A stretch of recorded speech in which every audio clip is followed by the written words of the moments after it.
جناب Mahmood Khan C M Pakhtunkhwa, governor صاحب، معزز حضرات، ممند کے لیڈرز، بزرگ، نوجوان، میں سب سے پہلے آپ کو اپنی حکومت کی پالیسی بتانا چاہتا ہوں۔ جو بھی کوئی حکومت ہوتی ہے اس کا کوئی نظریہ ہوتا ہے، اور وہ نظریہ اس کا روڈ میپ ہوتا ہے، یعنی نظریہ بتاتا ہے کہ وہ حکومت کس طرف جا رہی ہے۔ تو میں پہلے دن سے آپ کو بتا رہا ہوں کہ میرا نظریہ وہ ہے جو مدینہ کی ریاست جس اصولوں پہ کھڑی ہوئی تھی وہ ہے ہمارا نظریہ۔ جو ہمارے نبی صلی اللہ علیہ وسلم نے پہلی ایک اسلام کی ریاست بنائی تھی، وہ ایک نظریے پہ بنی تھی۔ وہ نظریہ کیا ہے؟ وہ نظریہ یہ ہے کہ ایک ریاست کی ذمہ داری ہوتی ہے کہ وہ اپنے کمزور طبقے کو اوپر لے کے آئے۔ وہ کمزور طبقہ خود اوپر نہیں آ سکتا، اس کو مدد کی ضرورت ہوتی ہے۔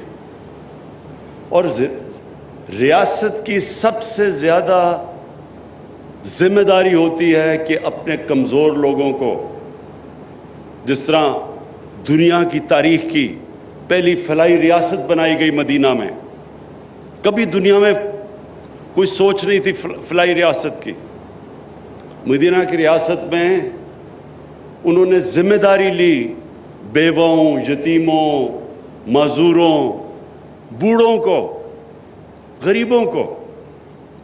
اور دنیا کی تاریخ میں اس طرح کا انقلاب آیا ہی نہیں کہ وہ لوگ جن کی کوئی حیثیت ہی نہیں تھی، وہ انہوں نے دنیا کی امامت کی کئی سو سال تک۔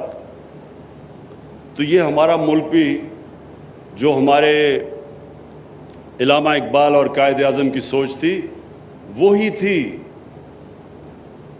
اسلامی فلاحی ریاست۔ تو جب یہ آپ میرا نظریہ دیکھتے ہیں تو آپ کو سمجھ آ جاتی ہے کہ ہم کس راستے پر نکل رہے ہیں۔ ہماری یہ کوشش ہے کہ جو ہمارے کمزور طبقہ ہے ہم اس کو اوپر اٹھائیں، گورنمنٹ کی ساری پالیسیز وہ ہوں کمزور طبقے کو اوپر لانے کے لیے۔ اور جب آپ کمزور طبقے کی بات کرتے ہیں تو آپ وہ علاقوں کی بات کرتے ہیں جو پیچھے رہ جاتے ہیں۔ جب ملک میں ترقی ہوتی ہے تو جو ترقی ہونی چاہیے وہ سب کو اوپر اٹھانے کے لیے ہونی چاہیے۔ یہ نہیں کہ ایک علاقہ اوپر چلا جائے اور باقی ملک پیچھے رہ جائے۔ لہٰذا میرا بڑا واضح موقف ہے قبائلی علاقے کے اوپر، بلوچستان پہ، اور کئی ہماری ڈسٹرکٹس ہیں پنجاب میں، مثلا ڈی جی خان، میاں والی، یہ سب پیچھے رہ گئے ہیں۔ سندھ کے کئی علاقے اندرون سندھ میں پیچھے رہ گئے ہیں۔ تو لہٰذا جو علاقے سب سے پیچھے رہ گئے ہیں ان میں قبائلی علاقہ سب سے نمایاں ہے، کیونکہ جو سسٹم بنا تھا قبائلی علاقے کا، قبائلی علاقہ کا اسپیشل سٹیٹس تھا۔ پاکستان کے صرف 44 قانون قبائلی علاقوں میں لاگو تھے۔ تو قبائلی علاقے کی کسی نے، کیونکہ قبائلی علاقے کی ووٹ سے تو کوئی اقتدار میں نہیں آتا تھا، نہ سینٹر میں اور نہ تب نارتھ ویسٹ فرنٹیئر پروونس تھا، اب صوبہ پختونخوا، اس میں تو اس کو قبائلی علاقے کی ووٹ کی ضرورت نہیں تھی۔ تو جس طرح سندھ کے اندر جو پارٹی اندرون سندھ سے آتی ہے وہ کراچی کے لیے کچھ نہیں کرتی، تو کراچی کے جو آج کل برے حالات ہیں اس لیے کہ جو پارٹی ووٹ لے کے آتی ہے وہ تو اندرون سندھ سے لے کے آتی ہے، تو ان کے لیے ڈیولپمنٹ کرتی ہے۔ اس سے پہلے یہ جو پنجاب کے اندر نون لیگ کا گڑھ سینٹرل پنجاب تھا، اور لاہور اصل میں گڑھ تھا، تو وہ ڈیولپمنٹ ایک ہی جگہ پہ لے جاتی تھی، باقی علاقے پیچھے رہ جاتے تھے۔ ہمارا موقف یہ ہے کہ کہ جو علاقے پیچھے رہ گئے ہیں ہم نے سب سے زیادہ ان کے اوپر توجہ دینی ہے.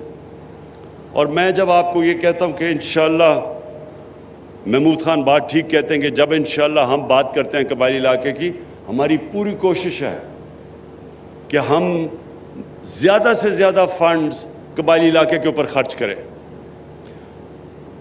مجھے تھوڑا سا افسوس بھی ہوتا ہے کہ حالانکہ ہمارے صوبوں نے یہ وعدہ بھی کیا تھا ہمارے آنے سے پہلے کہ 3% وہ اپنے NFC ایوارڈ سارے صوبے دیں گے قبائلی علاقے کو, لیکن اب ہم نے جب ہمیں حکومت